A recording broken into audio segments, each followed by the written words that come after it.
Salut, je m'appelle Vanessa Pilon et je vous souhaite la bienvenue à l'École de la vie.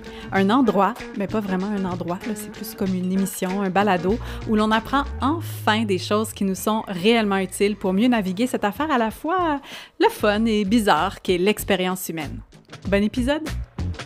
Ouais, le bon épisode, je suis pas sûre.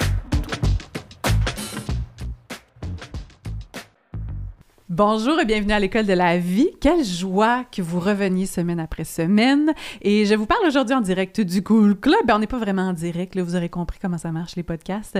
Mais je suis accueillie encore une fois au magnifique studio du Cool Club à Granby. Studio de podcast, endroit pluridimensionnel. Il y a des spectacles, des événements. C'est aussi un café. Bref, il y a une belle programmation en ligne si vous voulez aller voir sur coolclub.ca. Et aujourd'hui, je suis en compagnie de quelqu'un que j'affectionne beaucoup. On dirait que je parle d'un ex. On a un passé ensemble, mais c'est aussi quelqu'un que j'admire aussi beaucoup dans la sphère publique au Québec. Elle est tarologue, astrologue. C'est une des figures, là, je dirais, principale de l'ésotérisme au Québec. Elle le vulgarise vraiment très, très bien, notamment à travers son livre qui est paru en 2022, « L'art du tarot ». Il y a un sous-titre, là, mais j'oublie tout le temps, c'est trop long. L'art du tarot. Et aussi offre des formations sur le zodiaque, sur l'astrologie en ligne, très présente sur les médias sociaux, souvent fait des belles apparitions dans les médias de grand public au Québec. Là, vous devez peut-être commencer à deviner de qui je parle, mais de toute façon, vous avez vu le titre de l'épisode, donc vous savez qui est l'invité. On va arrêter de faire une devinette, là, c'est pas des charades ici. Alors, je suis vraiment heureuse d'accueillir aujourd'hui à l'École de la vie Vanessa DL. Allô, Vanessa. Dion Lirette, si on peut dire Dion aussi. Lirette, oui, c'est ça le vrai nom, là, le nom complet. J'adore ça, Dion Lirette. Ouais, ben écoute, moi je trouve ça long, je t'avoue, c'est super long, puis pour pas rendre papa ou maman triste, j'ai juste décidé de mettre DL à la place. Puis ça rentre mieux dans un handle Instagram aussi. Vraiment, aussi, il y a ça. Mais mes amis, ils rient tout le temps un peu de moi, sont comme « OK, Vanessa, DL », tu sais, je suis comme « ben... » C'est ça qui est ça. Mais moi, j'aime ça. C'est comme ta marque de commerce, là. On s'est quitté. On dirait que ça sépare un peu les trucs aussi, tu sais. Ouais, c'est comme... Dion Lirette, c'est comme exact. la sphère personnelle, intime. Ouais, voilà.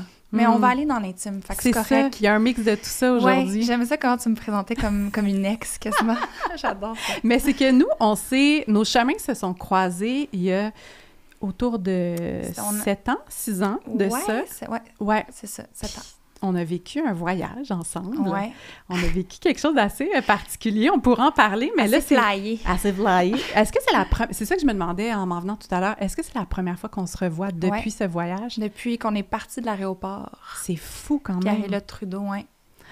Est-ce qu'on entre avec ça? Ben oui, allons-y. OK, gardons-le nommé. Ouais, c'est comme j'ai envie qu'on plonge à partir de là. C'est parce que là, vous allez avoir, en écoutant, un contexte de notre relation. Donc, on va se référer à certaines choses. Vous allez comprendre d'où on arrive. Ouais. Bon, vous aurez compris que Vanessa, ben toi, t'es une personne qui a un parcours spirituel. Oui. Moi aussi, là, les gens commencent à être familiers avec mon parcours.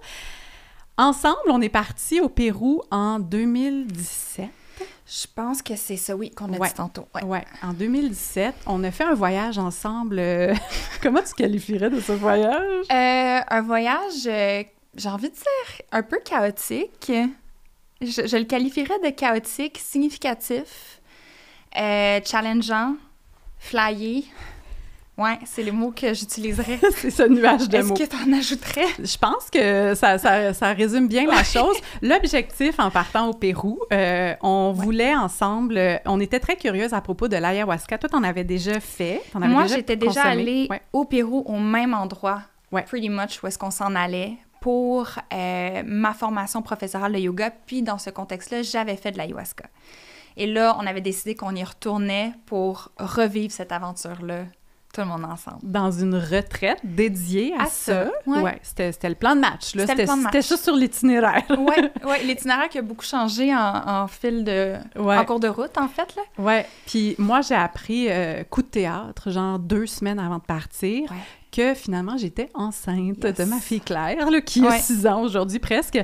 Et j'ai décidé de venir quand même au Pérou. Je me suis dit, tu sais, tant qu'à avoir tout réservé ça, je vais les accompagner, sachant que j'allais pas participer aux cérémonies d'ayahuasca. Ouais.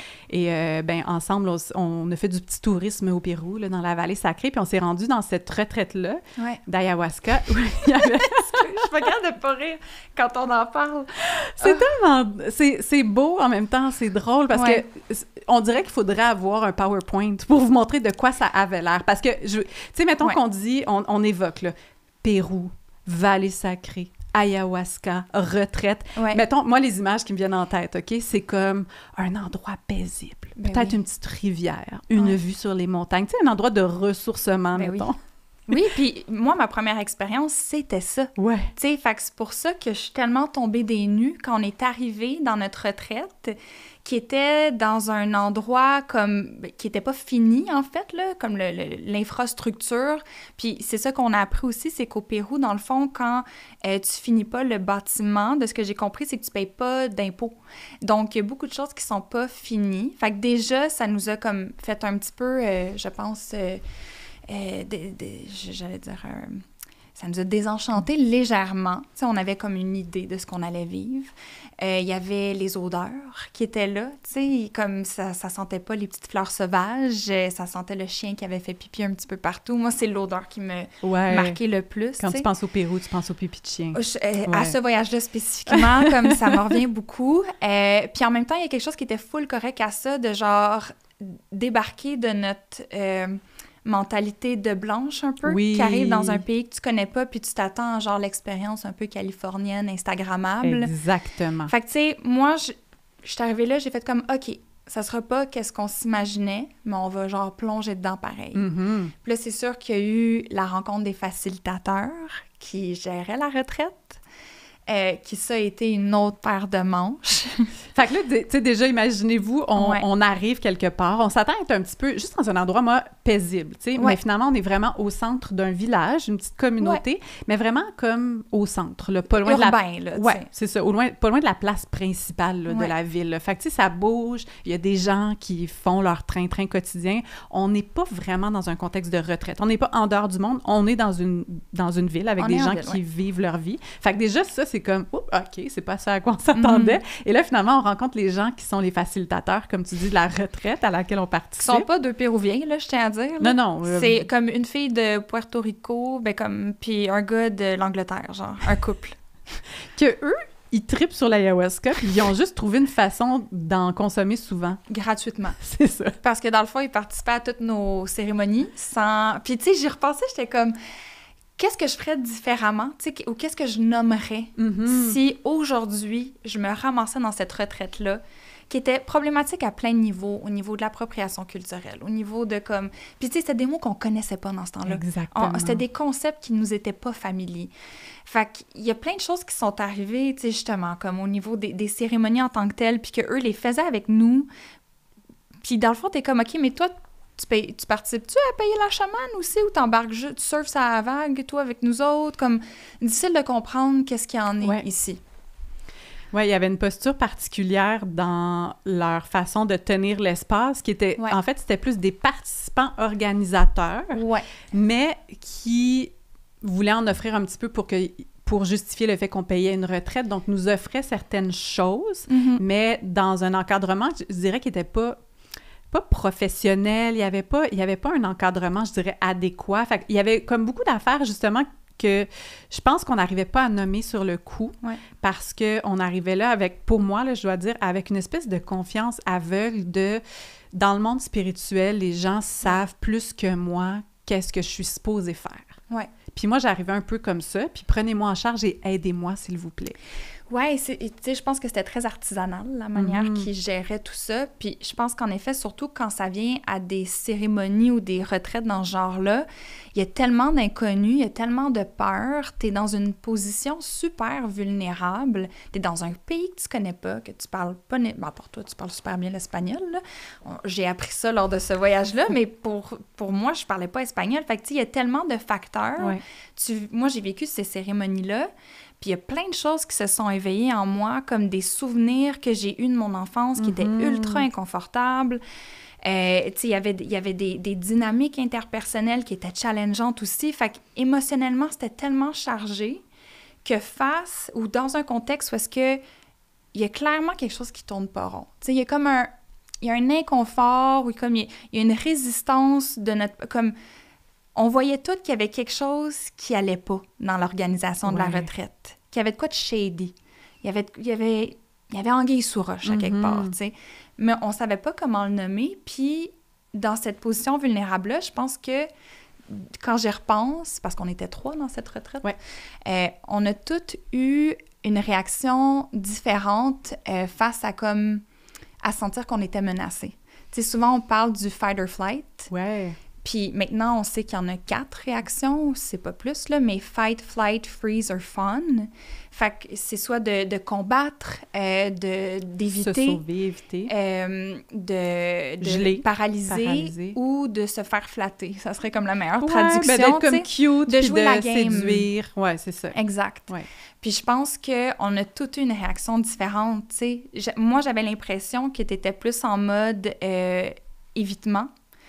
Je t'ai senti vraiment revenir dans ta petite bulle, dans cette retraite-là, puis comme t'auto-gérer de cette manière-là, puis de te retirer. L'autre personne avec qui on était, j'ai senti qu'elle était plus en mode combat. Tu sais, qu'elle nommait les choses, ça n'a pas d'allure! Ouais, c'est ça, tu sais, mais d'une manière qu'aujourd'hui, je repense, puis je suis comme, damn right, genre, tu sais, bravo d'avoir nommé ça.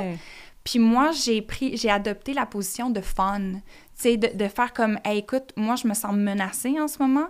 Je suis dans une position super vulnérable. Et donc, je vais jouer la game. Puis je vais vivre cette expérience-là. Je vais me laisser flotter là-dedans parce que je sais, tu sais, who knows, qu'est-ce qui peut arriver, tu sais.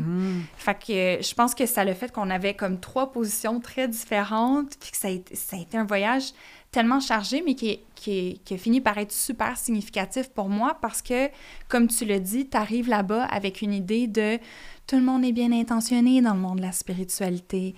C'est des licornes et des arcs-en-ciel. Oui. Puis là, tu vis ça, puis t'es comme, ah non, il y a toutes sortes de monde là-dedans. Ouais. Qui, même si, de prime abord, peuvent avoir des bonnes intentions, ont un impact super négatif. Puis je pense que c'est quelque chose qu'on discute pas beaucoup, la différence entre l'intention et l'impact dans le monde de la spiritualité. Exact, parce que souvent, si quelqu'un a un impact négatif sur une autre personne, mais que ses intentions étaient justes, on se dit, mais l'intention, elle était bonne. Ouais. Mais c'est ça, de prendre responsabilité, puis d'être capable de regarder que, ben parfois, c'est juste qu'on n'est pas suffisamment outillé, ou parfois, c'est juste qu'il y a une... En soi, on n'a pas nécessairement fait le travail, donc on va impacter l'autre en faisant des projections. Tu sais, il y a plein de choses comme ça où, moi, je ne sais pas pour toi, mais après ce voyage-là, j'ai vraiment comme reviré toute ma spiritualité de bord en bord, là, tu sais, pour ne pas dire fermer ça pendant quelques années. De toute façon, j'allais me consacrer à la maternité, mais j'étais curieuse de savoir parce qu'on s'en est pas vraiment rappelé, parce que, ben, on n'a pas débriefé, là, ensemble. On n'a jamais débriefé. On n'a jamais C'est là qu'on fait ça. C'est là, garde. C'est là. Comment tu l'as vécu? Qu'est-ce que tu en as appris? Parce que là, on résume pour les gens qui nous écoutent, là, on les embarque un peu dans notre histoire, puis le but, je pense, de parler de cette expérience-là, c'est que c'est un exemple concret qu'on a vécu toutes les deux, qui nous a permis de reconnaître et de voir comment, justement, la spiritualité, même si l'intention des gens qui sont des acteurs et des actrices qui s'impliquent dans ce milieu-là, peut être bonne, peut être noble, parfois aussi, il peut y avoir un impact chez les autres. Puis moi ça m'a juste vraiment comme éveillée à cette vigilance-là. Puis je pense qu'ensemble, en tout cas, je sais pas si tu consens à ce que ce soit ça l'objectif du podcast aujourd'hui, mais consentement est donné. Mais tu sais, de se dire, OK, mais comment avoir du discernement dans le monde de la spiritualité? Pas pour dire qu'il y a des gens qui sont méchants puis qui sont pas corrects, mais juste de se dire comment est-ce qu'on peut aiguiser notre discernement là-dedans, dans un monde où on est très vulnérable, puis où parfois on nous fait miroiter de très, très belles choses. Mais en tout cas, bref, c'était juste mon intention. Je voulais juste vous dire, tu sais, pour les gens qui écoutent, ils sont comme, pourquoi ils racontent leur voyage? Là? C'est quoi? C'est un souvenir de voyage? C'est aux grands explorateurs? Non, il y a une raison plus deep que ça. Puis c'est vrai, c'est ça l'affaire, c'est qu'il y a des gens qui sont full pas mal intentionnés, mais il y a des gens qui le sont. C'est ça la réalité. Puis je pense que pour moi, ça a été un événement catalyseur. Puis je trouve ça vraiment intéressant que tu dises en fait que pour toi, après ça, ça a été comme une fermeture momentanée de cet univers-là. Pour moi, ça n'a pas tant été ça. Comme je me suis pas fermée après. à la spiritualité. Tu sais, j'ai continué ma voie là-dedans, mais c'est venu semer quelque chose. Pour moi, ça a plus été ça l'impact, de venir semer de quoi. Puis je pense que ça a pris du temps avant que ça fleurisse vraiment, puis que ça prenne l'espace que ça prend aujourd'hui. Puis il y a eu d'autres facteurs, tu sais, comme le mouvement MeToo, qui a aussi eu il y a eu le mouvement MeToo dans le domaine de la spiritualité aussi. Il y a beaucoup de profs de yoga, de coachs internationaux, name it, là, de gourous, wannabe gourous qui se sont fait call-out aussi, tu sais. Fait que ça a été comme ça. Tu sais, d'autres expériences aussi que j'ai vécues qui m'ont fait réaliser, en fait, que oh mon Dieu, ça vient avec une grande responsabilité, tu sais. Ouais. Ça vient avec une grande responsabilité, puis c'est pas tout le monde qui est bien intentionné, même si je pense que la majorité des gens le sont, puis que c'est notre devoir aussi, en tant que personne, genre, tu sais, c'est drôle de dire personne spirituelle, tout le monde est spirituel, qu'on s'identifie ainsi ou pas, là. Mais quand on gravite dans cet univers-là, on a comme quand même une responsabilité à prendre conscience de nos intentions, oui, de notre impact, de comment on agit, puis de l'écosystème dans lequel on est aussi, tu sais. Je pense que c'est surtout ça, comme on a la spiritualité, aujourd'hui, c'est vu comme quelque chose de très soi envers soi, de très comme individuel, mais à la base, je l'espère, c'est quelque chose qui nous fait nous rencontrer nous, mais pour nous rattacher au collectif un peu mieux, tu sais. Tout à fait. Je pense que c'est une vision qu'on partage toutes les deux, puis que j'ai vu encore plus être nommée clairement chez toi dans les dernières années, là, à travers Instagram, c'est de sentir que justement avec les grands mouvements sociaux, puis les grandes transformations, puis des périodes internationales mouvementées, dont la pandémie, là, 2020, pour ne pas la nommer, comment tu as pris un peu plus position de justement la spiritualité pour toi, de ce que je vois, puis pour moi aussi, c'est pas quelque chose pour se regarder le nombril puis comme se complaire dans notre roman puis nos affaires. C'est comme comment est-ce qu'après ça, on peut se rattacher au collectif, voir qu'on est le fruit d'un collectif, puis aussi qu'on y contribue, qu'on le nourrit. Fait que de voir que c'est une relation d'échange puis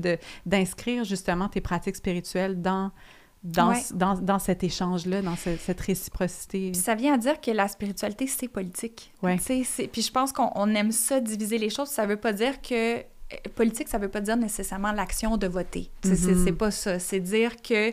C'est pas partisan, nécessairement. Non, vraiment pas, mais c'est de comprendre que surtout, tu sais, pour moi, par rapport à mes croyances, si je penche plus du côté, justement, de la sorcellerie ou du witchcraft, ou de mes croyances païennes, je sais que des fois, le mot sorcellerie fait lever les poils de certaines personnes. Les gens qui écoutent, je pense, sont rendus habitués. OK, parfait, j'aime ça. Tu sais, c'est beaucoup associé à l'idée de la magie qui pourrait être nommé comme de l'énergie ou même du pouvoir, tu sais, le pouvoir qu'on a sur soi et non pas nécessairement le pouvoir qu'on peut avoir sur quelqu'un, mais le pouvoir, c'est politique. Fait que la magie est politique, la spiritualité est politique, selon moi.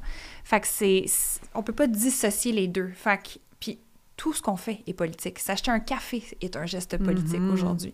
Donc, si tu prends conscience de ça, c'est comme, OK, mais comment je gravite dans cette sphère-là? Comment je navigue la sphère de la spiritualité d'une manière qui est en intégrité avec mes valeurs? Puis, c'est un peu là qu'après le voyage au Pérou, j'étais comme, clairement, je peux pas le nommer encore, mais ma boussole morale à tilt. Sur un temps, là. Il y a des affaires qui se sont passées. Je sais pas si tu te souviens, OK, random de même. Là. Tu te souviens-tu de la cérémonie de Huachuma, le San Pedro qu'on a fait, qu'on est allé marcher dans la foule belle montagne? Oui. Avec le monsieur qui facilitait cette cérémonie-là, qui battait ses animaux. Tu me ramènes dans des souvenirs. Oui, c'est ça. On est allé faire une cérémonie, comme tu dis, de Huachuma, qui est comme dans la vision des choses, comme l'ayahuasca, là-bas, c'est une plante féminine. Puis le Huachuma, le San Pedro, c'est l'équivalent un peu masculin que tu fais de jour. Que tu fais de jour pour venir calibrer les deux énergies. Fait que ça faisait partie, effectivement, du curriculum de cette retraite. Effectivement. Fait que là, on se ramasse dans les Andes. excusez mon langage, fucking loin, genre, de toute vie, là. On était vraiment remote et on se rend là avec un facilitateur, un autre monsieur qui sert la médecine. Qu'on connaît pas, qu'on connaît pas, ni d'Ève ni d'Adam. On débarque dans son espace avant de partir en randonnée, puis c'est ça, puis là, tu dis, il bat ses chiens. Ouais, il bat c'est ça, on commence genre, on appelle les esprits de l'Est. Ouais. En tout cas, c'est tout ça. Mais là, il y a le chien qui jappe, puis à un moment donné, il donne un de ses coups de pied dans les côtes. Moi aussi, j'ai toujours m'en rappelé. Là, je fais comme, OK, fait que c'est avec ce monsieur-là que je m'en vais passer 6 heures en randonnée. Là. C'est toi l'aide spirituelle qui me guide en ce moment dans ce voyage intérieur en profondeur. Oui, de connexion avec tout le vivant. Avec le divin. Et toi, tu bats les animaux, mettons. Ouais, toi aussi, on l'a pas nommé, tu sais, je pense qu'on vivait ce malaise-là. Moi, d'autant plus que, vu que j'étais enceinte, comme, j'étais pas dans ces médecines-là, fait que je me disais tout le temps, hey, je veux pas gâcher le voyage de personne, là, mais ça n'a pas de bon sens. C'est pour ça que je me suis retirée un petit peu à un moment donné, mais je regardais ça, puis j'étais comme, il y a une dissonance dans ce qu'on nous vend, puis ce qu'on fait, puis nos actions réelles. Puis je pense que c'est quelque chose, moi, qui m'est vraiment resté, là. Je vois souvent les dissonances. Puis c'est difficile tu sais, je le nomme ça parce que c'est difficile dans le monde spirituel, quand comme tu l'as nommé, tu as l'impression dans ces moments-là que la personne qui te guide, que ça soit une cérémonie de Wachuma au Pérou ou que ça soit comme je sais pas moi, un atelier de tantrisme en ligne là, donné par Manon de Granby, peu importe. Là. C'est difficile de ne pas voir cette personne-là comme ton guide et donc, en quelque sorte, quelqu'un qui t'est supérieur ou quelqu'un qui connaît quelque chose que tu connais pas et t'es guidé, t'es porté par cette personne-là.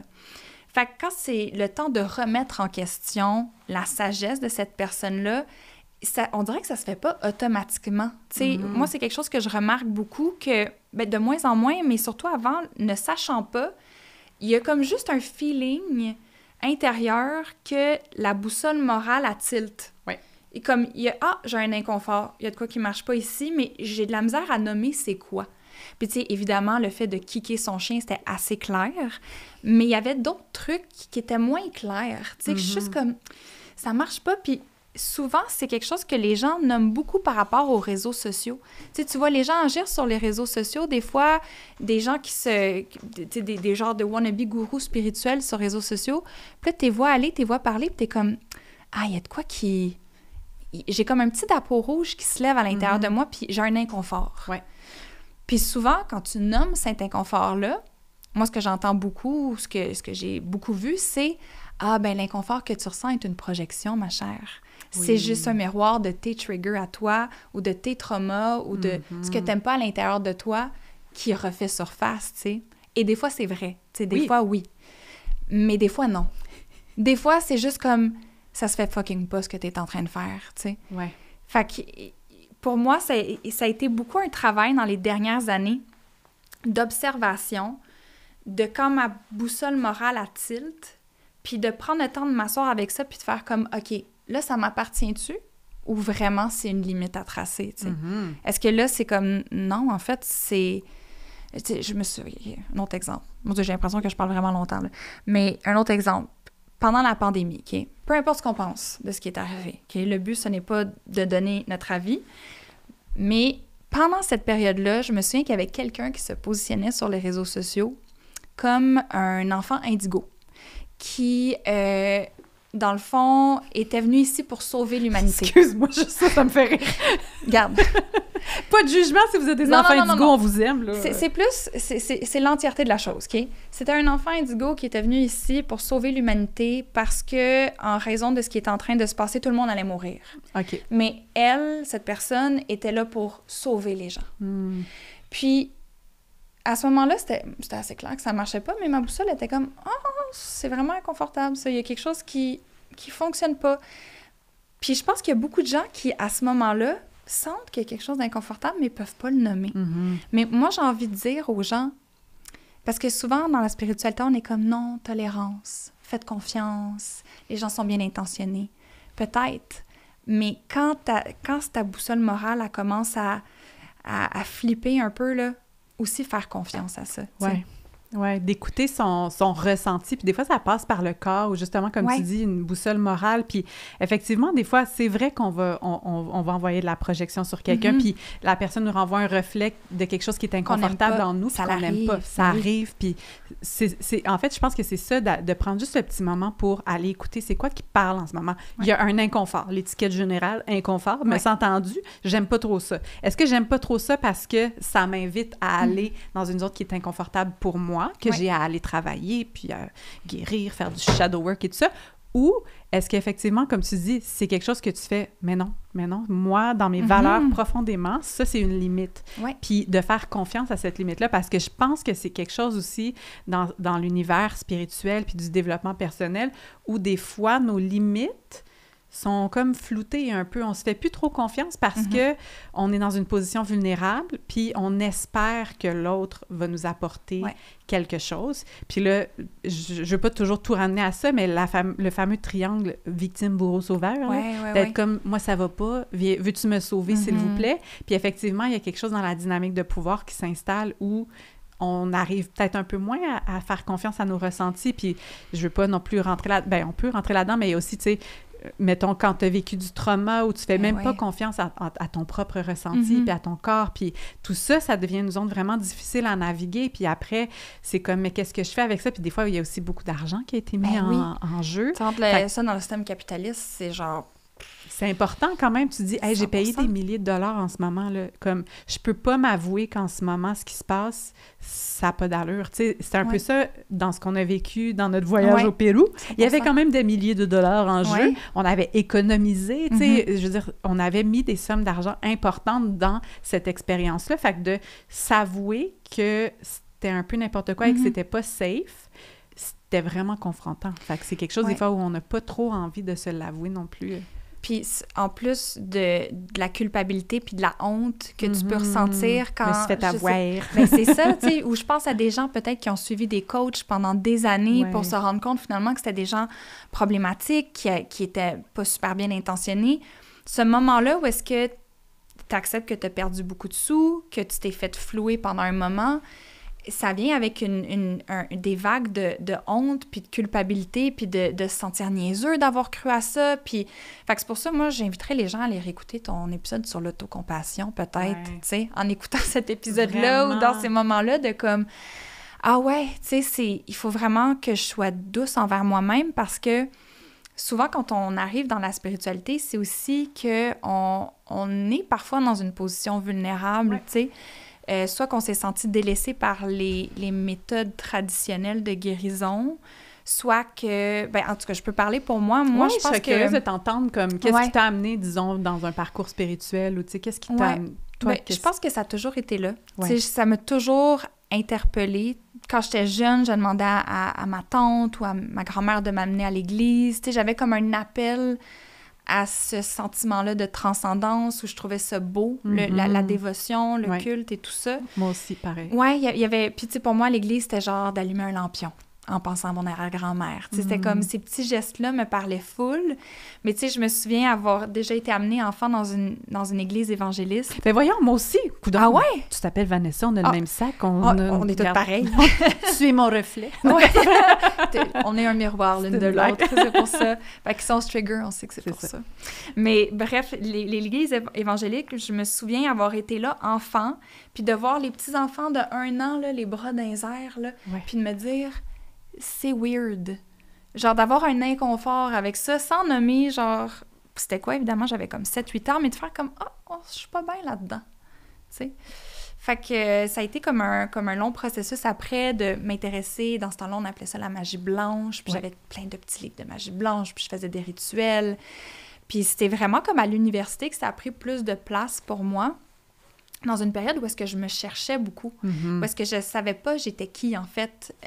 Puis je trouve ça drôle de le nommer comme ça aujourd'hui parce que je pense pas qu'il y a un moment où est-ce que t'es comme « Oui, je sais, je suis qui », tu sais. Mais je pense que j'étais au début d'un processus de création de soi ou d'exploration de qui je suis pour de vrai, tu sais, à l'extérieur de tout ce qui m'est imposé. Puis c'est ça qui est paradoxal, je trouve, dans la spiritualité ou quand on gravite dans cette sphère-là, c'est que c'est un univers qui te promet que tu vas te trouver, mais que pour y naviguer de manière sécuritaire, il faut que tu aies un sens de soi qui est ferme, tu sais, qui est solide. C'est tellement bien dit. Ouais, fait que on dirait que c'est ça que ça l'éveille pour moi, c'est ça la prise de conscience, c'est comme pour pas te laisser influencer par tous les courants, puis pour pas te laisser embarquer dans des drôles de bébelles, là, faut que tu saches où tes limites et qui tu es, sauf qu'en même temps, tu t'en vas là-dedans pour le découvrir, tu sais, fait qu'il y a une awkward phase là-dedans, là, ouais, tu sais. Ouais. Ah, tu le nommes tellement bien, c'est exactement comme ça que je l'ai vécu, moi aussi, ben pareil comme toi, de pas nécessairement avoir eu un éveil, ou tu sais, ça n'a pas été comme un événement difficile qui a fait en sorte que tu as remis ta vie en question, puis c'est juste quelque chose de progressif qui est un intérêt qui est là depuis toujours. Mais c'est ça, effectivement, d'essayer de se trouver puis de se définir à travers quelque chose qui demande une solidité. Puis là, mais c'est souvent ça qui arrive dans plein de courants, puis c'est là qu'il y a un abus, puis comme... Parce que les promesses sont bold, là, tu sais. C'est ça! C'est juste récemment, je voyais quelqu'un qui disait, c'est un programme en ligne, puis c'est comme, cette routine matinale que je te propose va résoudre 90% de tes problèmes. Puis j'étais comme... Puis moi, je suis un peu plate, là, je commande souvent dans ces affaires-là, puis je suis genre, ah oui, est-ce que le racisme systémique en fait partie de ces problèmes-là? Comme, tu sais, c'est... Des fois, je vais sur des... Tu sais, je suis probablement des comptes en commun avec toi, similaires, puis je vois des affaires des fois, puis là, je m'en vais pour commenter, puis je suis comme, ah, Vanessa, elle a déjà commenté, OK! Elle a déjà fait le travail. Mais souvent, je commente pas. Mais un moment donné, quand ça déborde, puis mon but, c'est pas de pointer du doigt ou faire comme, t'es pas gentil, t'es pas correct, mais faire comme... Nommons les choses, tu sais, puis pour moi, ça, c'est un des plus gros red flags, c'est si la personne que tu challenges légèrement veut pas se faire challenger, je veux dire, je pense que ça fait partie de la game un peu, puis je pense que j'ai appris à le faire d'une manière qui est plus diplomatique aussi, puis... mais souvent, j'ai l'impression de nommer tout haut ce que beaucoup de gens pensent tout bas, tu sais. Mais je pense qu'il faut juste faire attention parce que souvent, surtout, capitalisme, spiritualité, marketing, spiritualité, on va marketer la spiritualité avec des phrases très clickbait, puis des promesses qui sont très audacieuses et très grosses, très miraculeuses. Puis que c'est en fait qui sont fausses, tu sais, mais d'un point de vue marketing, ça marche. On applique les principes marketing, mais à quelque chose qui est vraiment plus délicat. C'est sûr que si tu me dis cette gourde d'eau-là va garder ton eau froide pendant tel nombre d'heures, tu sais, OK, ces promesses-là de genre ça va régler ça dans ta vie, c'est un peu plus facile de faire d'accord, merci, je vais peut-être l'acheter, ça me convient. Mais là, quand c'est dans quelque chose de tellement intangible et tellement vaste et tellement individuel aussi, effectivement, que d'utiliser ces formulations-là, parce que j'en ai suivi, moi, des formations de marketing en ligne, tu sais, ça fait partie de notre travail. Il faut que les gens en entendent parler si on veut pouvoir vivre de ça. C'est ça aussi qui est un peu délicat. Absolument. On veut vivre de ça, toi aussi. Je veux dire, tu as un loyer à payer, tu veux manger. Donc, tu dois vivre de la spiritualité. Puis après ça, mais comment est-ce que tu fais en sorte de faire croître ton entreprise? Parce que ça reste une entreprise. Mais là, après ça, moi aussi, j'ai suivi ces formations-là de marketing. Puis j'avais un malaise aussi. Je suis comme, je peux pas promettre ces choses-là. T'écoutes l'école de la vie, puis ça va régler tes affaires. Oui, c'est ça. C'est comme, non, désolé, c'est ton propre chemin. Là. Chacun sa route, chacun son chemin. Fait qu'il y a quelque chose quand même là-dedans où, effectivement, tu merges deux trucs ensemble, puis je comprends pourquoi les gens le font en ligne, mais... Puis j'ai cette sensibilité-là aussi de comprendre qu'on vit dans un moment qui est peut-être très précaire pour certaines personnes financièrement, puis je comprends la nécessité de devoir... Tu sais, c'est pas c'est pas des milliardaires, ces personnes-là, qui se font full cash sur le dos des gens, là, tu sais, c'est du monde comme n'importe qui essaie de tirer son épingle du jeu, tu sais, fait que j'ai de la compassion pour ça, je comprends ça, mais je pense qu'il y a place à nuancer, puis à avoir un petit peu plus de conscience de l'impact de ce qu'on dit, justement, puis des promesses qu'on fait, puis c'est dur quand, justement, t'as des gens qui font ces promesses-là, puis là, toi, t'essaies de tirer ton épingle du jeu, fait qu'il y a comme cet élément-là de compétition aussi. Puis je sais que je dis tout ça en passant, là, petite parenthèse, comme en étant une personne qui, participe au capitalisme en étant dans le milieu de la spiritualité. Je fais partie de ça, là, comme je me mets pas à l'extérieur de ça du tout. Puis je peux voir les manières que j'ai fait partie du problème dans le passé, à 100%, que je vais peut-être, par inadvertance, continuer de faire partie du problème, mais je pense que, tu sais, l'élément à garder en tête, c'est le côté prise de responsabilité, tu sais, accountability, tu sais, d'être capable de faire comme « Ah, ouais, j'ai merdé ici », tu sais. Puis justement, tu sais, j'avais commenté à la personne qui avait dit que sa routine matinale réglait 90% des problèmes de tout le monde, puis sa réaction a été comme vraiment bonne, en fait. Tu sais, quand je l'ai challengée là-dessus, comme... turns out qu'elle avait engagé une firme de marketing pour faire ses trucs pour elle, puis qu'elle était comme, ouais, j'avoue que c'est pas tant hot, tu sais. Fait que, tu sais, je pense que quand il y a prise de responsabilité, on peut avancer. Fait que c'est pas d'être parfait, c'est pas de dire qu'on n'a pas le droit à l'erreur, mais c'est de se questionner sur ces affaires-là, puis se dire que c'est important qu'on fasse attention, tu sais. Est-ce que toi, tu te fais questionner en ligne? Est-ce que tu reçois... Non? Non. J'espère que pas que je dis que je veux pas me faire questionner, mais comme, tu sais, j'ai vraiment ce souci-là de bien faire les choses, tu sais, fait que c'est sûr que je le prendrais très à cœur si ça l'arrivait, tu sais, que ça me passerait vraiment pas 10 pieds par-dessus la tête.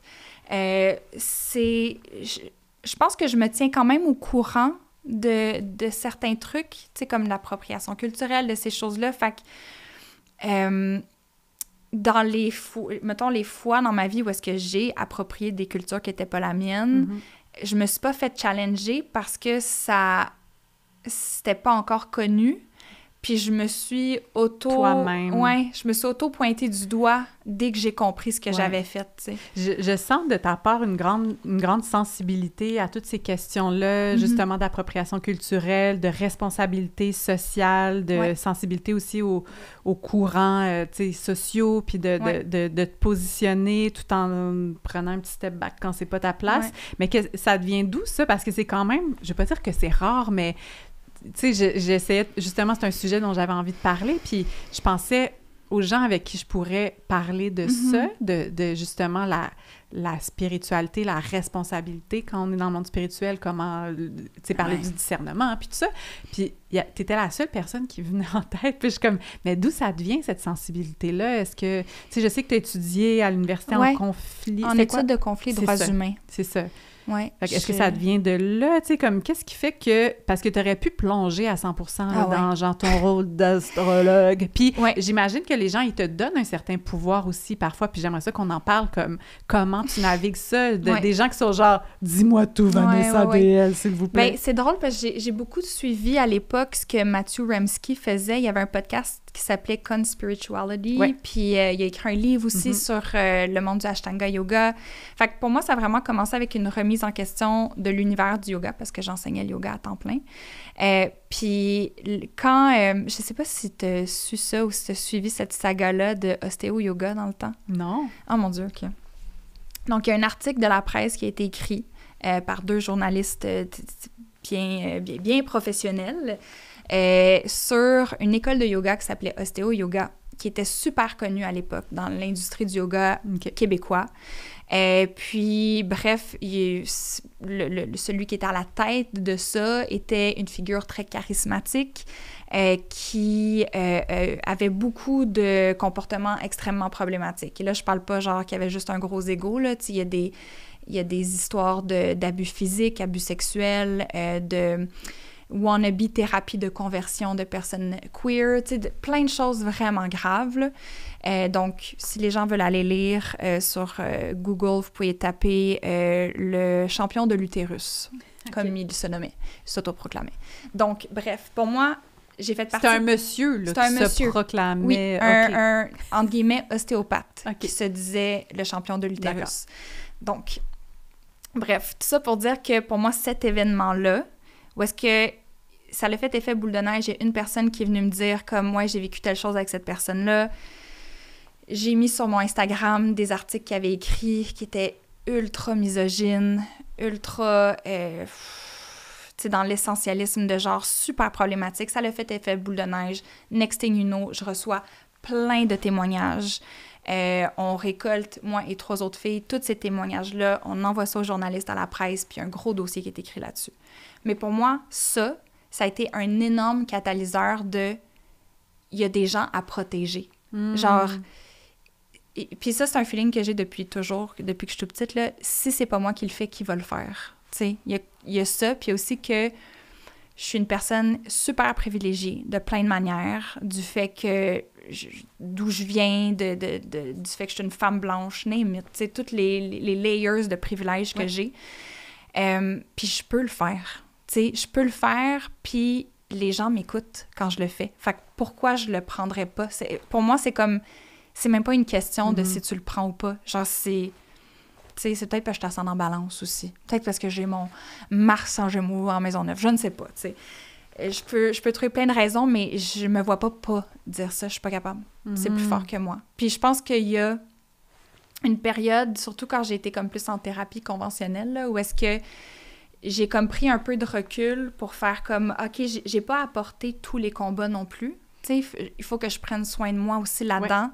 Si je veux pouvoir être là-dedans longtemps, ou si je veux combattre longtemps ces inégalités-là, parce que c'est pas gagné d'avance, il faut que je me gère. Tu sais, que je gère la quantité d'énergie que je mets là-dedans. Parce que c'est sûr que ça l'active plein de trucs en moi au niveau de mon système nerveux, de mes peurs, tout ça. Puis, tu sais, j'ai toujours été sensible à toutes ces questions-là de justice. C'est pour ça que j'ai étudié en études de conflits droits humains. Tu sais, je m'intéressais beaucoup au féminisme. J'ai eu des cours d'études féministes et tout ça. Fait que je pense que ça a juste toujours été un intérêt. J'ai toujours aimé la politique aussi. Oui. Donc, tu as réussi à tricoter ces intérêts-là. Tous mes intérêts ensemble, ouais. Puis... Tu sais, moi, quand je t'ai connue, quand on a fait ce fameux voyage là, qu'on vous a raconté, ben tu sais, ta pratique, elle était un petit peu plus à petite échelle. Tu faisais plus des consultations 1 à 1, des ateliers. Tu étais prof de yoga quand même. Tu avais beaucoup de gens qui t'appréciaient beaucoup comme prof de yoga, puis tes rituels que tu avais. Mais depuis ces années-là, tu sais, ça fait comme 6 ans, ta visibilité a augmenté, la place que tu prends dans l'espace public, tu sais, tu as écrit un livre, podcast, tu es présente, tu sais, je t'ai vu dans des télés, le conventionnel, là, tu sais, Véro, là, tu fais... Non, mais c'est ça, tu sais, tu as pris plus de place, puis j'étais curieuse de t'entendre sur comment tu as géré ça, justement, cette lumière-là, puis cette admiration-là, parce qu'il y a quand même quelque chose aussi dans le domaine de l'ésotérisme, la spiritualité, tu détiens un petit secret, quelque chose qu'on ne sait pas. Est-ce que tu peux nous le dire, s'il vous plaît? Fait qu'il y a comme une relation de pouvoir quand même, juxtaposée à de la visibilité, de la notoriété, avoir une voix, justement. Tu sais, je vois comme, tu sais, d'où tu arrives, puis pourquoi ça te tient à cœur. Puis après ça, je suis comme curieuse de comment tu as navigué cette évolution-là dans l'espace public. Puis est-ce qu'il y a eu des moments où, comme... Tu sais, on parle souvent d'égo spirituel, mais, tu sais, un mix de tout ça, là... On n'est pas obligé d'être dans l'espace public pour avoir un égo spirituel, soit dit en passant. Là, ça peut être juste, genre, avec ta famille, là, puis t'es comme, vous avez rien compris, la gang. Tu sais, ça peut être juste aussi simple que ça. Vous n'avez pas vécu votre éveil encore, vous autres. C'est ça. Mais j'étais curieuse de t'entendre comme, comment t'as vécu ça. Dans le fond, je prends tes nouvelles. C'est ça qui arrive. J'en ai 7 ans à rattraper, là, 7 ans à rattraper en très peu de temps. Full bonne question. Puis je pense que c'est la première fois qu'on m'a posé cette question-là. Puis, tu sais, je pense que surtout avec ce que Matthew Remski faisait, puis je pense qu'à la base, c'était pour ça que je faisais le lien avec ostéo-yoga, c'est qu'il y a beaucoup de discussions autour des dangers d'être une figure charismatique dans le monde de la spiritualité. Puis là, moi, j'entends ça, je suis comme cool, puis humblement, je peux percevoir que je peux être perçue comme une figure charismatique dans le monde de la spiritualité. Fait que je suis comme, am I the problem? Genre, est-ce que je suis problématique, moi aussi, tu sais? Fait que ça a été comme un moment de réaliser que de la manière que je communique ou que je me présente, les gens s'identifient rapidement à moi. Les réseaux sociaux font que les gens se sentent proches de toi rapidement. Je sens que les gens me font vraiment confiance. Puis pour moi, ça, c'est un privilège immense. Je vais dire ça comme ça. Pour moi, ma réputation, elle est tellement importante. Et la crédibilité que j'ai, c'est la chose que je valorise. Je veux pas dire la chose que je valorise le plus, mais pour moi, ça n'a pas de prix, ça. Puis il y a rien qui... Je voudrais perdre ça pour rien au monde, tu sais. Puis juste pour moi, envers moi, puis mon intégrité aussi. Mais il y a eu un moment où est-ce que je me suis questionnée par rapport à comment je me représentais sur les réseaux. Puis pour moi, c'est surtout au niveau de la mise en scène. OK? Puis j'aime pas ça parler. Ben, pas que j'aime pas ça, je suis contente d'en parler, mais je repense puis je suis genre... Mais ouais, on dirait que c'est comme... Il y a un moment où est-ce que je me suis mis à être fucking inconfortable avec l'idée de faire des photoshoots. Genre, moi, ça c'était jadis, là, pré-appropriation culturelle, là. Un de mes premiers photoshoots, je me souviens, là, c'est moi avec un bâton de sauge dans une sablière à Mascouche, on s'entend, oui. là, mais comme ça avait l'air d'être dans le désert. Oui. Je me rappelle. Des affaires de même, ou tu sais, comme... Ouais, pour moi, c'est l'aspect mise en scène que je suis comme... Mais pour qui je fais ça? Ouais. Tu sais, pourquoi je fais ça?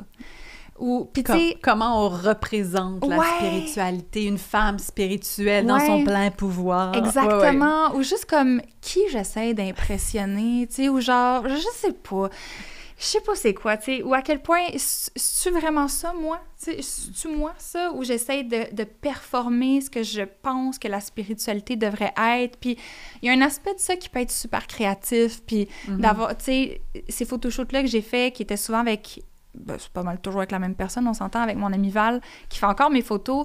On avait du fun à créer. Tu sais, c'était comme des enfants. Moi, quand j'avais 13 ans, souvent, avec une amie de fille, on était comme, on se fait un photoshoot, tu sais. Fait on se fait du fun avec ça, mais il y a quand même une responsabilité du fait d'être une figure plus vue dans ce milieu-là, que moi, je prends responsabilité maintenant, puis j'ai pas envie de sentir que les gens ils se disent « Ah, c'est ça, être spirituel », puis moi, je suis pas spirituelle parce que ma maison est un bordel, parce que j'ai 3 enfants, puis on vit 3 générations dans mon appartement, puis je pourrais jamais avoir l'air de ça. Puis en fait, c'est de réaliser qu'en fait, selon moi, c'est même pas ça, la spiritualité. Tu sais, on a cette vision-là de la spiritualité que c'est comme, je fais un sound bath healing entouré de cristaux améthystes, quand pourtant... Pour moi, la spiritualité de participer au nettoyage de ta ruelle un samedi matin avec tes voisins, là, c'est crissement plus spirituel. Ouais. Fait que c'est de voir comment je participais à ça. Puis honnêtement, je me suis pas assise un moment donné, faire comme, bon, je me pose les questions. Je me suis mis à juste être dégoûtée de ça, à faire comme, hey, je peux plus. Genre, ça vibre plus pantoute. Puis je pense que aussi, ça s'est manifesté pour ma part en décidant d'être... pas en partageant de manière éducative seulement, mais en parlant de mon expérience, puis faire comme « Hey, moi, il y a des choses que j'ai pas compris, là. C'est comme... J'ai beau dire que, ah oui, la communication non violente, c'est super important, on doit communiquer de telle manière parce que Mercure est en cancer ou whatever. Je le travaille encore, là. Genre, quand je suis activée, là, je communique pas toujours de manière non violente, là. I wish, mais je suis pas rendue là, tu sais. Fait que juste de se ramener à terre puis faire comme, t'as pas besoin de te placer là pour que les gens t'écoutent. Ouais, ben je pense qu'il y a beaucoup de ça dans les gens qui veulent être un petit peu plus dans la relation d'aide ou un petit peu plus partager du contenu spirituel ou de développement personnel, c'est de devoir un peu entretenir cette façade-là que tout est sous contrôle et t'as tout figuré et qu'à chaque instant de ta vie, tu es dans la plénitude. C'est comme, c'est impossible. Puis je comprends effectivement qu'à un moment donné, ça puisse être... Moi, je l'ai vécu aussi de voir des gens en qui j'avais confiance, que j'élevais un petit peu dans une relation de pouvoir. Là, tu sais, j'étais comme, wow, admiration, cette personne a tout compris. Mais là, finalement, je l'entends se chicaner avec son chum ou justement, tu sais, parler à ses enfants. Puis je me dis comme, lalou. Mais c'est parce que on peut pas attendre ça de n'importe de quiconque, que la personne soit illuminée et 100% en maîtrise de chaque instant de sa vie. Ça se peut pas. On est des êtres humains. On a nos triggers, nos programmations. Comme il y en a très peu, là, des gens qui atteignent ce niveau-là.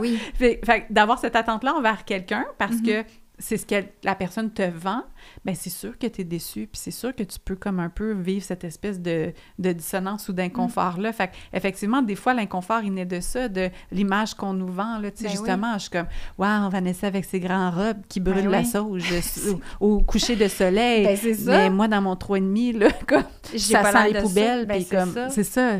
Mais je pense aussi, c'est full intéressant ce que tu nommes, puis je pense que c'est tellement important de dire que, tu sais, on a tendance à mettre des gens sur des piédestals, puis souvent, quand on voit les personnes dans cet univers-là, bien-être, spiritualité, puis je dis bien-être, tu sais, il y a même des psychologues connus au Québec, là, on peut les mettre là-dedans.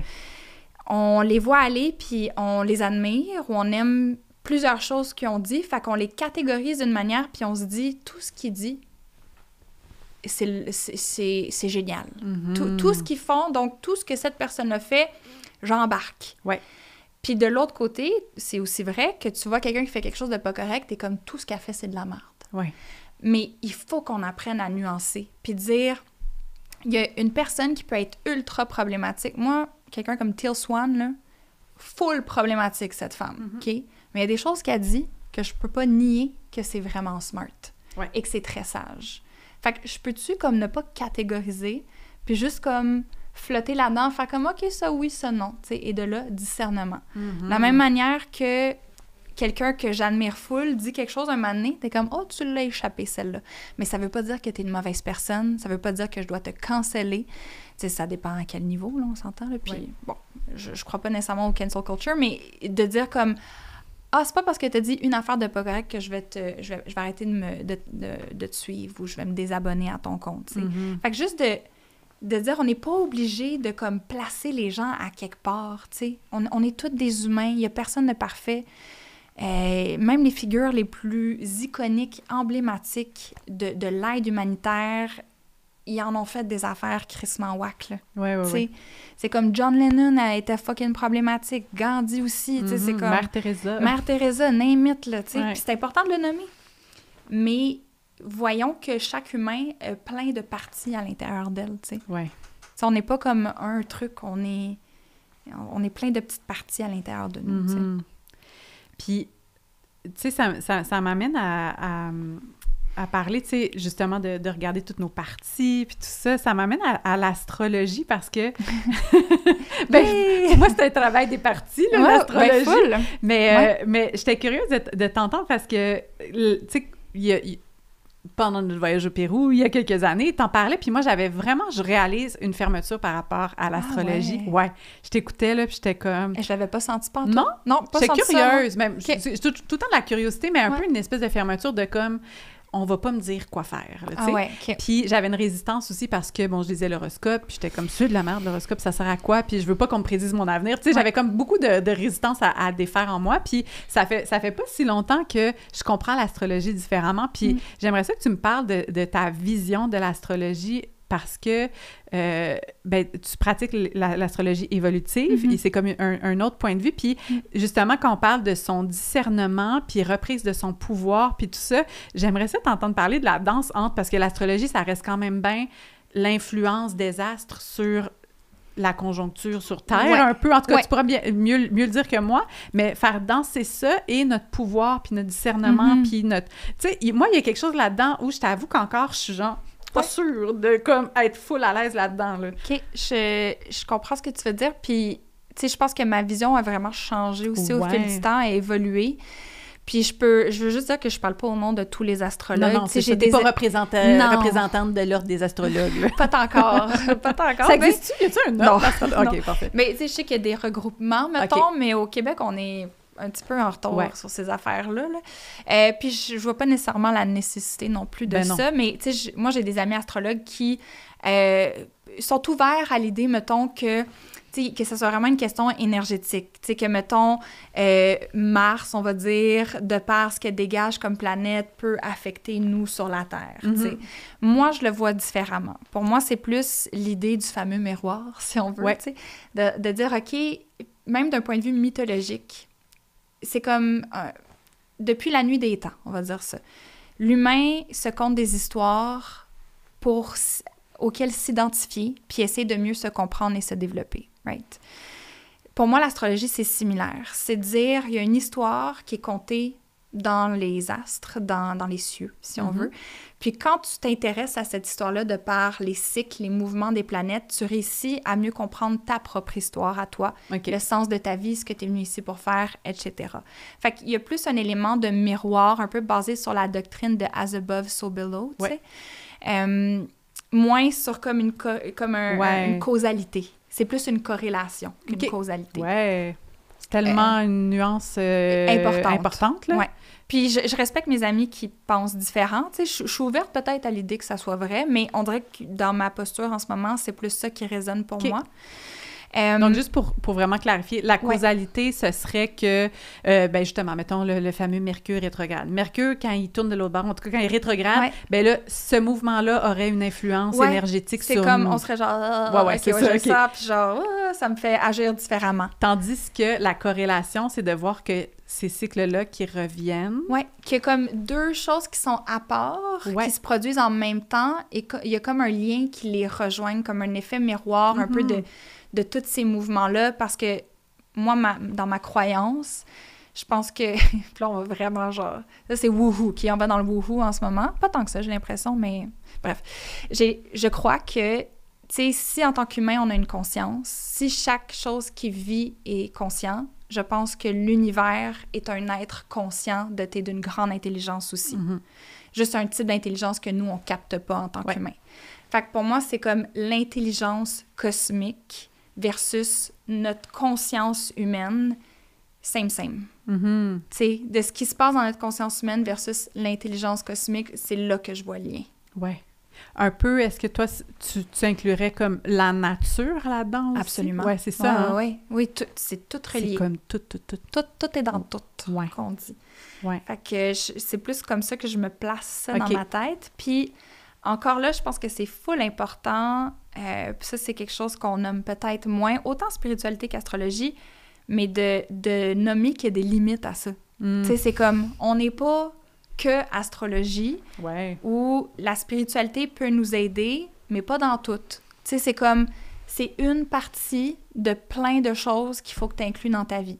Fait que l'astrologie, c'est une des manières de t'explorer, d'apprendre à définir peut-être qu'est-ce qui t'habite ou les dynamiques qui sont présentes à l'intérieur de toi, mais c'est pas le seul outil et c'est pas tout. Tu sais, c'est comme... OK, oui, j'ai tel placement astrologique, mais j'ai aussi vécu ça dans mon enfance, ce qui fait que, tu sais... Puis des fois, il peut y avoir des liens, mais des fois pas. Mais bref, c'est de délimiter un peu les choses que je trouve qui est important. Mais ça répond à ta question? Oui. Okay. Ben moi, c'était comme... Il y a une affaire de résistance au déterminisme de voici ma carte du ciel ou voici ce qui se passe en ce moment dans le ciel, donc c'est ça qui va se passer dans la vie. Puis tu sais, évidemment, étant comme un peu... au fait des gens des billets de confirmation. Tu sais, je me regarde des fois, je fais ça se passe, mais là, Mercure ne rétrograde pas, fait que je le remarque pas tant que ça. Mais si ça se passait pendant, tu sais, je mettrais la faute sur, ou tu sais, est-ce que je suis en train de modeler ma personnalité de par ma conscience de ma carte du ciel? Tu sais, des fois, moi, il y a ça aussi où je t'avoue que je suis un petit peu comme, ça m'intéresse, mais il y a une partie de moi comme que, genre, peut-être la méfiance post-Pérou, là, qui est encore.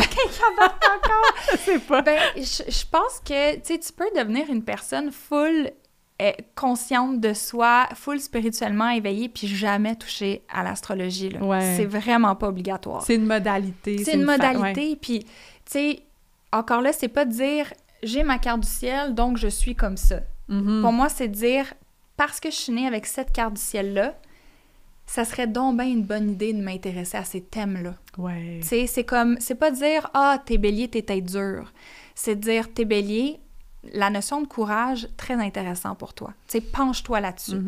Ça veut pas dire « fais ci, fais ça ». C'est comme « ouvre ces questionnements-là dans ta conscience ». Comme, ou peut-être « prends ces chemins-là pour voir où est-ce que ça va t'amener ». Tu sais, c'est plus l'idée que je pense qu'on est, surtout dans notre ère, on a tellement de choix.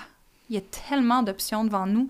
Fait que l'astrologie peut peut-être des fois nous aider à dire comme, ben tu sais quoi, moi je suis Sagittaire dans la vie, fait que je suis pas Sagittaire, mais comme j'imagine que je le suis. Peut-être que pour moi, en fait, ce qui est vraiment important, c'est de m'intéresser à la notion de liberté. Puis genre, ça veut dire quoi pour moi être libre?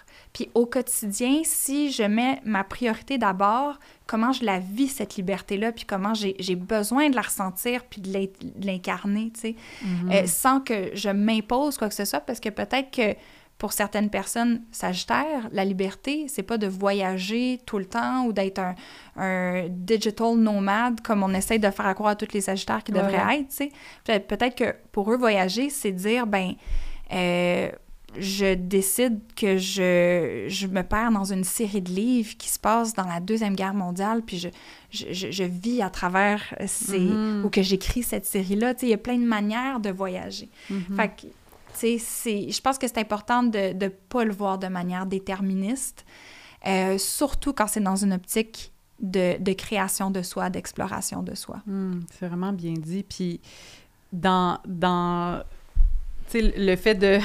Je ne veux pas dire que tu représentes l'astrologie au Québec, mais t'es quand même une des figures, là, tu sais, comme pour tu sais, vraiment qui est mise de l'avant. Ouais. Les gens t'écoutent, te posent des questions à propos de ça. Est-ce que tu as senti un peu la responsabilité de venir recadrer la façon dont on a longtemps perçu l'astrologie, qui était par un peu la divination, ou comme te disent, tu vas passer une belle journée, tu sais, l'horoscope dans le journal, là, cette affaire-là que je nommais. Est-ce que tu as senti que tu as eu beaucoup à faire ça, ou pas vraiment, puis on t'est déjà passé à autre chose, comme, est-ce que tu as à mettre au clair souvent? Ah oui, encore. Tu sais, ma question, en fait, je voulais juste valider, est-ce que ma question était correcte ou c'était une question niaiseuse? Non, pas une question niaiseuse, puis je sens en fait qu'il faut encore que je le précise, tu sais, que c'est encore, les gens sont encore vraiment attachés à ça, puis même quand j'enseignais le tarot, c'était la chose la plus difficile à déconstruire, de comme, les cartes vont pas te prédire ton avenir, c'est pas parce que tu as pigé cette carte-là que c'est ça qui va t'arriver. Il y a beaucoup, on les voit intrinsèquement comme des arts divinatoires, tu sais.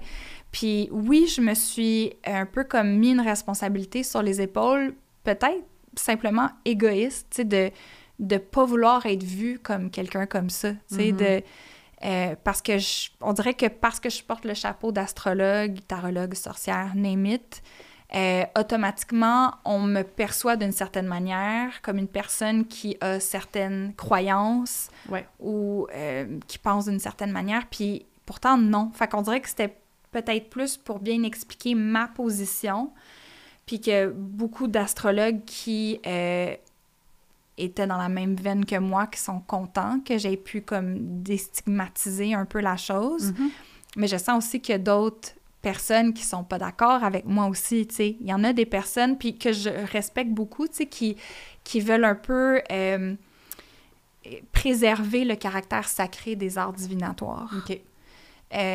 Chose que je me suis questionnée un peu parce que j'ai eu l'impression avec mon livre puis avec beaucoup de mes prises de parole d'avoir comme un peu comme rabaissé ça. Puis c'est juste que je pense que ça peut tellement être mal fait. Il y a des gens qui le font très bien, mais ça peut vraiment être mal fait. Puis j'ai entendu des histoires d'horreur, mais j'ai entendu des très belles histoires aussi, tu sais. Fait que c'est sûr que quand tu tombes dans la divination, là, c'est comme un terrain glissant, là, de dire à quelqu'un qu'est-ce qui va se passer dans sa vie, puis... Ton père va mourir, il te reste un an à vivre, tu seras jamais heureuse en amour, et c'est toutes des affaires que des gens m'ont dit qui s'étaient fait dire, là. Puis les prophéties qui s'auto-réalisent, it's a thing, là. C'est comme...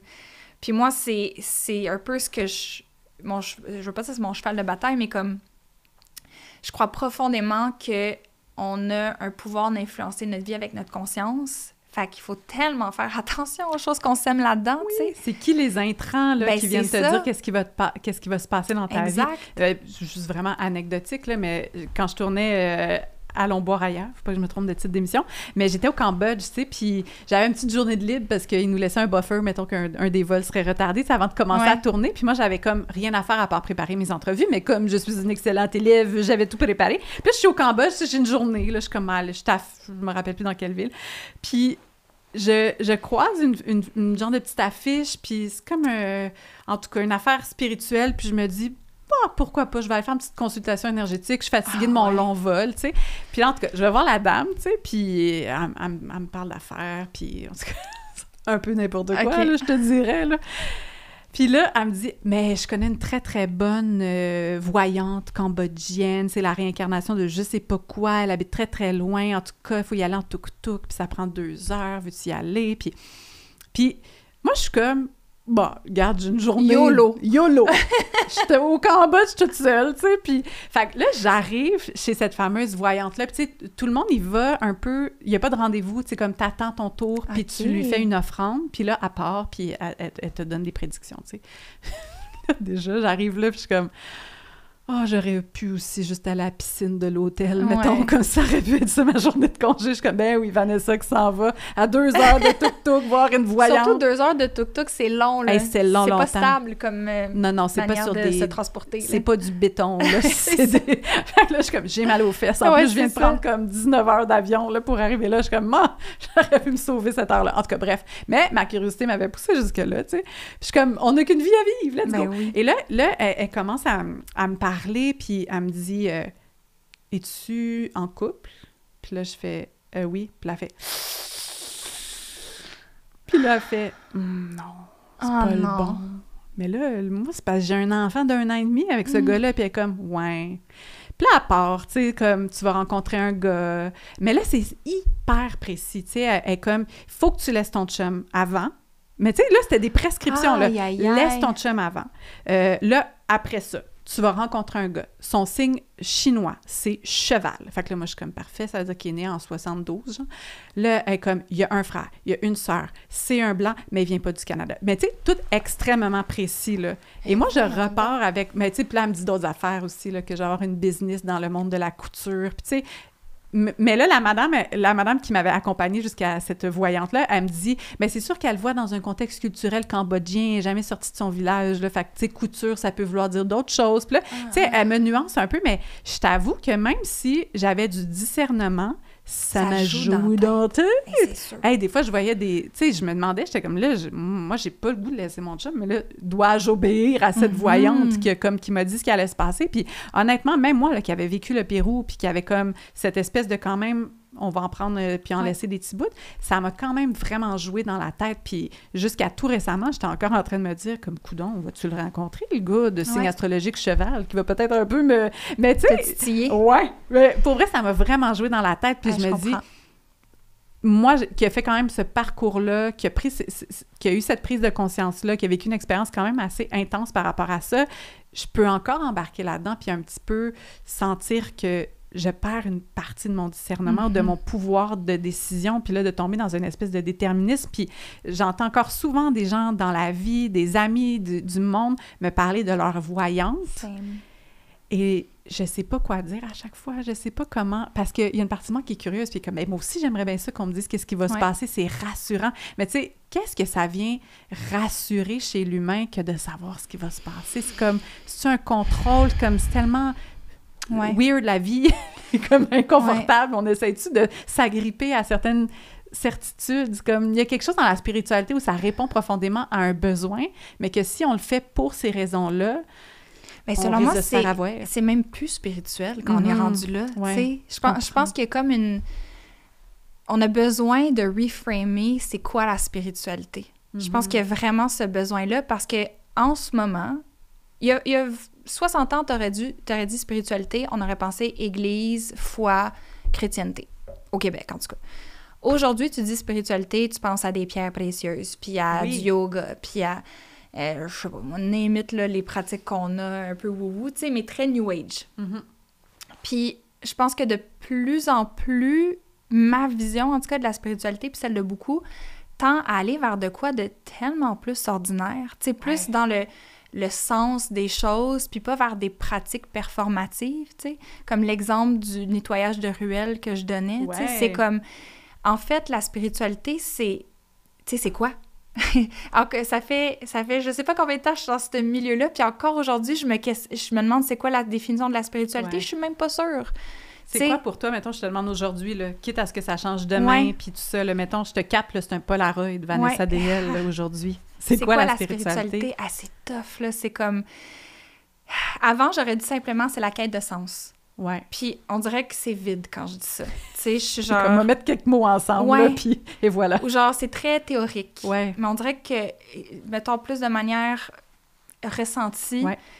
Pour moi, c'est comme la connexion à la petite flamme intérieure qui te donne l'élan de vivre, genre. C'est comme d'être vraiment dans ton essence. Comme en anglais, on dit « spirit », puis je sais pas comment le traduire en français, mais c'est comme... C'est cette connexion-là avec ta fibre de vie qui te fait sentir que t'es porté par quelque chose, tu sais. Puis je pense qu'on a dénaturé ce que c'est, puis on l'a mis dans des pratiques très dogmatiques ou très organisées, là, comme religieuses, donc, là. Mais je pense qu'à la base, c'est quelque chose de tellement personnel puis de tellement ordinaire. Tu sais, c'est comme faire un repas pour ta famille le soir, c'est profondément spirituel, tu sais. Fait que je pense que c'est ça, il y a vraiment lieu de recadrer ce que ça veut dire puis comment on le vit, puis d'arrêter d'essayer de vouloir le performer. Puis de trouver ce que ça veut dire pour soi, tu sais, puis de se questionner au quotidien de « OK, dans ma journée aujourd'hui, qu'est-ce qui me fait connecter à ma spiritualité, tu sais? Ça a été quelle action? Est-ce que c'est une conversation que j'ai eue avec une amie que je me suis sentie full présente, full là? Est-ce que c'est quand j'ai tenu les cheveux de mon enfant qui avait la gastro pendant qu'elle vomissait, tu sais, puis que j'ai flatté le dos, puis que j'étais vraiment en service à cette petite tête-là pendant une couple d'heures, sûrement, là. Pas d'enfant, je sais pas comment ça dure. Mais tu sais, c'est ça. Reframer ce que ça veut dire, je pense que c'est full important. Ouais. Merci de le nommer parce que moi aussi, je sens de plus en plus, justement, quand on est revenu du Pérou, tu sais, j'avais full cristaux dans ma maison. J'avais plein d'objets qui me permettaient de m'identifier à la personne spirituelle, à cette identité-là. Puis quand je suis revenue, j'ai mis ça dans une boîte, là, puis j'ai donné le 3/4. Tu sais, j'en ai gardé quelques-uns juste pour dire. Puis je ne voulais plus de ça parce que je me rendais compte que c'était cette vision-là performative, un peu encadrée. Et surtout, je commençais à avoir un profond malaise avec l'aspect de la consommation. Ça passe par des objets. Puis, tu sais, je rentre dans des boutiques ésotériques des fois, puis je regarde tout ce qu'il y a là, puis il n'y a rien que je dis « it's wrong », quoique il y a des affaires un peu... Mais j'ai envie souvent de dire au monde comme « t'as besoin de dépenser aucun dollar là, pour ta spiritualité ». Puis c'est sûr que là, t'as Kim Kardashian, puis d'autres qui montent des cristaux, puis là, c'est comme... Oui, c'est ça, puis comme moi, en dessous de mon lit, j'ai un grid de cristal d'améthyste, puis là, t'es genre « shit, ça a l'air nice! » comme...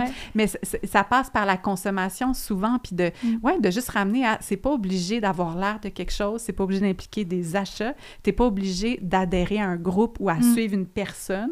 Ça peut être, comme tu dis, des choses tellement simples puis tellement ramenées dans le corps, dans le quotidien. Moi aussi, je suis comme dans... On dirait qu'en ce moment, c'est genre le plus simple possible. Les gestes de tous les jours, est-ce qu'on peut les recadrer dans du sacré? Oui, exact. Genre simplement. Oui, puis tu sais, ce que tu dis par rapport à quel point on a cette idée-là que plus on a de ressources financières, plus on a accès à être une personne spirituellement évoluée, point d'interrogation, genre, c'est comme, c'est quoi, parce que j'aurais l'argent de m'acheter un plancher flottant sur cristaux d'améthyste, potentiellement que ça fait de moi une meilleure personne, c'est complètement con, là, de penser ça, tu sais, fait que c'est ça, je pense qu'on a besoin de ramener à l'essentiel de comme, c'est pas dans la consommation, il y a rien que tu peux acheter qui va t'éveiller spirituellement. Je pense que ça passe beaucoup par un processus qui est en fait fucking inconfortable. Tu sais, c'est pas genre de gambader dans des champs, la spiritualité, nécessairement. Il y a une phrase que j'aime full, attends, je l'ai dans mes petites notes, là, que pour moi, là, en ce moment, ça résume le processus spirituel beaucoup. Là, c'est une citation de Lilan Van de Waal, OK? Tu me l'enverras, je vais le mettre dans les notes de l'émission. Hey, honnêtement, j'ai même essayé de trouver c'est qui cette personne-là, puis je suis incapable de trouver c'est qui. C'est comme un prof spirituel, mais qui est trouvé nulle part. Okay. En tout cas, bref.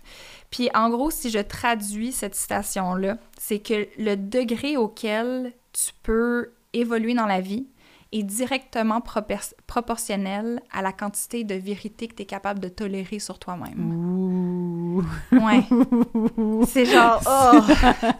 Ouais! C'est ça. C'est ça. C'est ça. C'est tellement ça. Parce que t'as beau acheter des cristaux, faire des affaires, aller dans une retraite de féminin sacré, si t'es pas capable d'aller...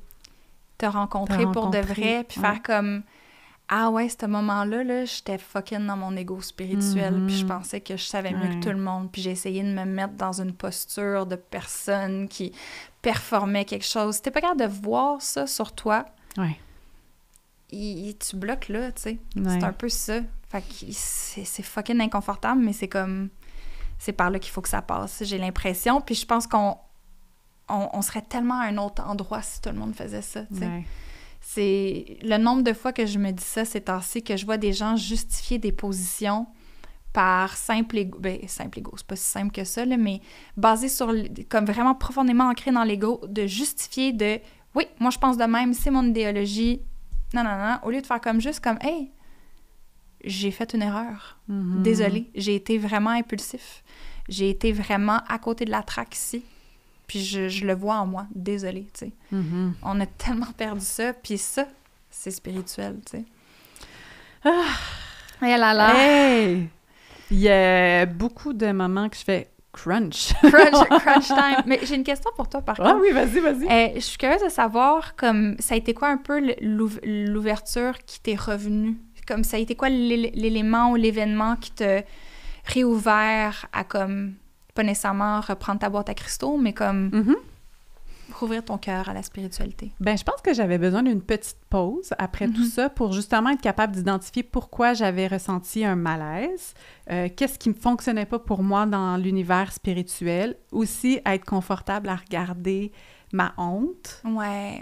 D'être rentrée là-dedans, puis d'être allée là, puis de faire qu'est-ce que je faisais là, dans les Andes au Pérou avec un monsieur qui kick son chien. Ouais. C'est comme à quel point je ne m'aime pas pour penser que je vais aller me guérir en allant faire ça, tu sais. Ouais. Fait que je pense que j'ai eu beaucoup d'années à être un petit peu plus dans même pas le conventionnel, mais comme je vais le faire par moi-même, je vais trouver des modalités qui sont juste plus axées. C'est ça, je pense que j'ai un petit peu plus navigué dans le développement personnel, tu sais, un peu plus comme psychologie, là, communication non violente, puis comme, tu sais, plus là-dedans, pour mieux comprendre un peu mon cerveau, tu sais, neuroplasticité du cerveau, comprendre, tu sais. Puis qu'il faut l'important aussi. Il faut l'important. Fait que je suis comme un petit peu débarquée des modalités de l'univers spirituel, de cette identité-là, puis je pense que ce qui m'a ramenée à la spiritualité, c'est la nature. C'est de retomber en état de contemplation dans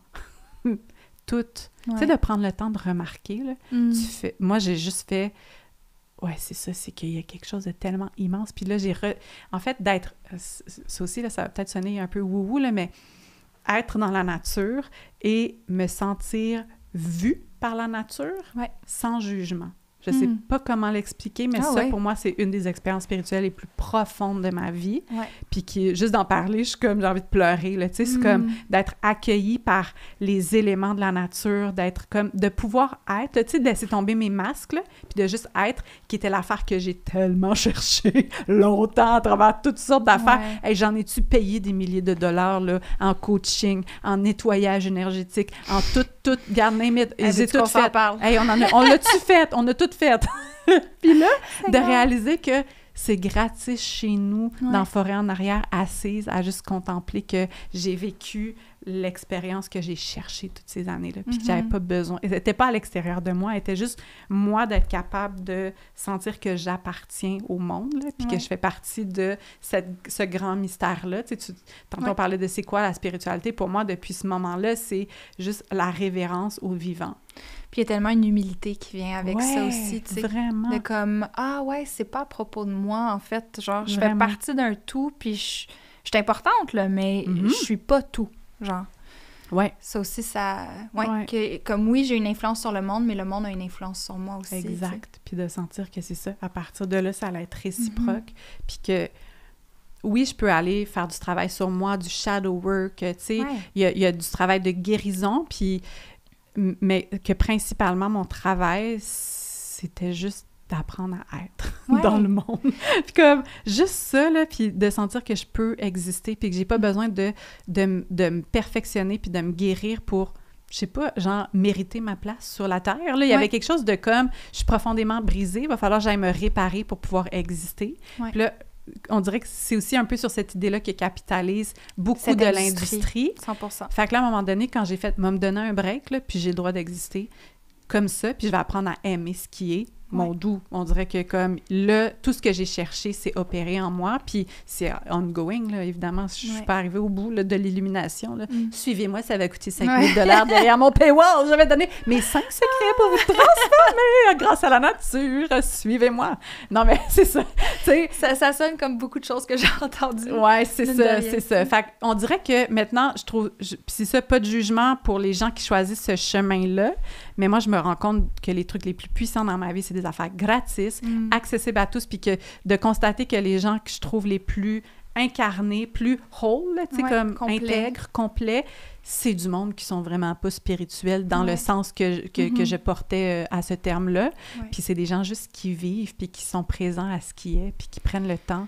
Puis... je pense que ça passe par une qualité de présence, beaucoup, tu sais. Vraiment. Mais en même temps, tu sais, moi, je vais être celle qui va encore aller faire un nettoyage énergétique, une session de Reiki ici et là. Je vais faire une cérémonie d'ayahuasca si on me le propose, peut-être un jour, tu sais. C'est comme... Tout ça, je suis encore ouverte à ça. Mais je pense que... Et puis c'est peut-être aussi vrai pour toi, je pense qu'on l'approche avec une posture différente aujourd'hui. Puis c'est un peu... Tu sais, si, admettons, on veut commencer à rapper, là, tu sais, mettons, parce que j'ai l'impression qu'on pourrait parler crissement longtemps, mais on dirait que c'est ça que le souci que j'ai à, comme, passer aux gens un peu, tu sais, ou à avertir les gens, à quel point quand on rentre dans ce monde-là, on est habité d'un enchantement, de tellement d'espoir et d'ouverture, puis de faire comme, hey, ramène ça à toi, tu sais, comme assure-toi d'être dans une position où est-ce que tu es stable intérieurement parce qu'il y a des dangers, tu sais, autant au niveau de potentiel psychose spirituel, de se faire flouer, de se faire manipuler, comme c'est tous des réels dangers, puis il faut les nommer. Fait que juste de garder vraiment un pied fermement ancré dans la réalité, pour être capable de naviguer dans le mystique, dans le mystère, de manière sécuritaire, tu sais. Puis j'ai beau le dire, chaque personne qui a les 2 pieds dans le mystique, là, pas un dans la réalité, les 2 dans le mystique, ils pensent tous qu'il y en a un en réalité. Puis j'ai fait partie de ces gens-là, définitivement. Merci de le nommer. Ah oui, je veux dire. Ah ouais, moi aussi, j'étais genre... On a flyé, là. Ah oui, on a fly high, là, regarde, on était sur le tapis volant, là. Oh oui, c'est de l'accepter, tu sais, c'est faire comme, OK, on est allé là. Heureusement, on a eu la petite boussole morale qui a fait comme « OK, non, on va se repositionner un petit peu. » Puis de le ramener sans honte, sans culpabilité ou en acceptant la petite partie de honte, de culpabilité qui vient avec, puis de juste comme « OK, on se repositionne, ça va, puis on continue à partir d'ici. » Tu sais, mais ça fait partie des apprentissages, je puis pense. Si, pour les gens qui nous écoutent, là, qui sont comme « Ouf, on dirait que ça remet en question beaucoup de choses là, en ce moment. » Ben, je veux juste vraiment envoyer de la compassion, de la douceur, de l'amour, dire comme « C'est normal, c'est normal. » Parce que, hey, cet univers-là, qui est comme tout est possible. Tout est magique. Tout est magique versus la vie plate et tough, des fois, comme de ça, là. C'est sûr que de s'enfuir là-dedans, là, c'est Disneyland, là, c'est très le fun. Fait que c'est normal aussi de se laisser un petit peu porter par ça, puis de vouloir y aller, puis s'y perdre un peu parce que c'est beau, parce qu'il y a tellement, tu sais, là, comme... toute notre vie, on dirait qu'on nous dit qu'il y a des limites, puis là, t'arrives dans un monde, c'est comme, il n'y a aucune limite! Tu peux faire ce que tu veux, abondance, c'est infini! Ressources infinies. C'est sûr, il y a des beaux termes magiques qui nous donnent le goût là, d'adhérer à ça, fait que c'est vraiment normal. Puis c'est ça, je voulais juste le dire comme... Oui, puis ça fait... Je pense que si les gens sont dans une posture de comme « Ah, c'est inconfortable », on dirait que là, il faut que je remette des choses en question et que je réfléchisse, puis que je revoie certaines de mes adhérences, on va dire. You're in the work, tu sais, tu fais le travail, c'est bon, là, c'est là que c'est juicy, puis c'est là que c'est tellement une belle porte pour revenir à ton agentivité, pour retrouver ton intuition, pour te reconnecter à toi-même, ça part de là, tu sais, fait que voilà comme une bonne porte à ouvrir puis à rentrer dedans. C'est pas une erreur ce qui s'est passé, là. Au contraire, c'est comme un apprentissage là, en ce moment. Ouais, puis ça va t'amener à quelque part de vraiment hot, là. Vraiment miam, miam, miam, miam, miam. Hey, je suis tellement contente d'avoir réouvert ce chapitre-là avec toi. Ouais. D'être allée dans des trucs inconfortables, puis en même temps en rire aussi parce que l'eau a coulé sous les ponts, puis comme il s'est passé des choses depuis. Mais on dirait que ça donne sens à cette expérience-là pour moi, de le regarder, puis d'en parler comme ça avec toi. Cette petite boîte-là. Mais ça! Là, on va la refermer puis la remettre sur la tablette. Oui, c'est ça, c'est fini. Dans la boîte des souvenirs. Prochaine étape. Merci énormément, Vanessa. Merci à toi. Pour les gens qui veulent te suivre, bien évidemment, on l'a nommé plus tôt, mais il y a ton Instagram, Vanessa DL, ton site aussi, vanessadl.com. C'est exactement ça. Tu as 2 formations Zodiac avec Geneviève Boulet. Oui, t'es bonne. Oui, j'ai tout fait ton travail. J'ai fait mon travail de recherche. Et il y a évidemment ton livre qui est disponible dans toutes les librairies en ligne et tout ça, L'art du tarot. Lire les cartes pour prendre soin de soi. Et voilà! Merci, Vanessa. Merci.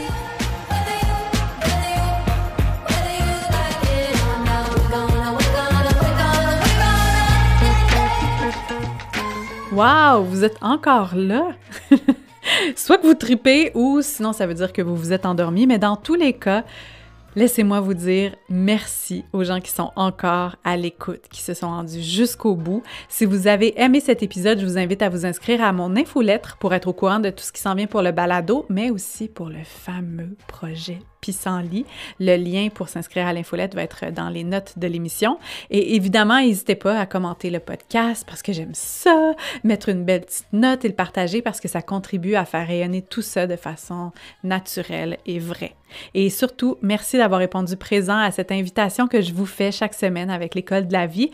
Vous n'aurez peut-être pas de diplôme là, en écoutant ces épisodes de balado, mais je vous garantis qu'il y a tranquillement quelque chose en vous qui fleurit. C'est beau, hein?